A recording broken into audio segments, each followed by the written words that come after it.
এখানে যে আপনারা সাপের বাচ্চাগুলো দেখতে পাচ্ছেন, এগুলো সদ্য জন্ম হওয়া মনোক্লেট কোবরা বা কালকেউটের বাচ্চা। এত তীব্র বিষধর সাপের এতগুলো বাচ্চা দেখে হয়তো আপনারা চিন্তায় পড়ে যাচ্ছেন, তাহলে কি হবে?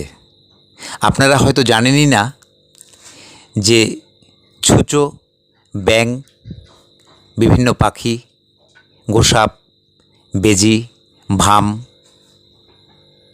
অন্যান্য সাপ, এমনকি শিয়ালও সাপ খায়। এরা খাদ্য আর খাদকের সম্পর্ক হয়ে পরিবেশে খাদ্য শৃঙ্খলের ভারসাম্য রক্ষা করে। আমাদের কাজ সাবধানে চলা। যদি কখনো কামড়ের মতন ঘটনা ঘটে, তাহলে সময় নষ্ট না করে সোজা হসপিটালে যাওয়া।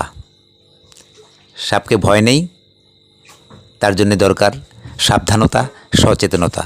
আপনারা